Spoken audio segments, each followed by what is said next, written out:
Update news.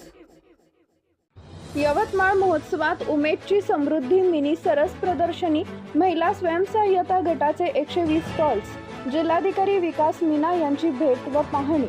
Maharashtra राज्य ग्रामीण जीवनोन्नती अभियान अर्थात उमेद मार्फत या वर्षीची समृद्धी मिनी सरस प्रदर्शनी ही यवतमाळ महोत्सवात भरवण्यात आली आहे। या प्रदर्शनीमध्ये महिला स्वयंसहाय्यता गट, उत्पादक गट, शेतकरी उत्पादक कंपन्या तसेच स्वेप आणि आरसीटी अंतर्गत घडलेल्या उद्योजकांचे तब्बल 120 स्टॉल उभारण्यात आले असून या स्टॉलना जिल्हाधिकारी विकास मीना यांनी भेट देऊन पाहणी केली। तसेच काही गृहोपयोगी वस्तूंची खरेदी आणि खाद्यपदार्थांचा आस्वाद घेतला।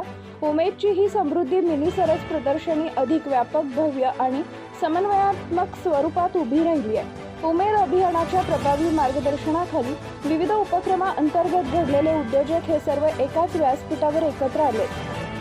मागील वर्षी याच मिनी सरस प्रदर्शनीत महिला गटांनी तब्बल 54 लाख रुपयांची उलाढाल केली होती। यंदा त्याहून अधिक विक्री व नवीन बाजारपेठ निर्माण करण्याचं उद्दिष्ट गाठण्याचा विश्वास या प्रदर्शनातील महिलांनी व्यक्त केला।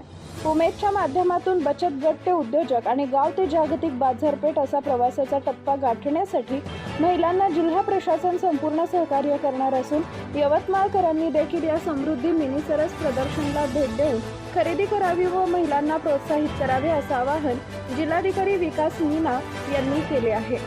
यवतमाळ महोत्सवात उमेद मार्फत 27 मार्चपासून भरवण्यात आलेल्या समृद्धी मिनी सरस प्रदर्शनीला यवतमाळकरांचा प्रतिसाद वाढताना दिसत आहे। या प्रदर्शनात विशेषतः महिला गृहिणींचा गृहोपयोगी वस्तू आणि मसाल्यांचे पदार्थ खरेदी करण्याकडे कल वाढत आहे।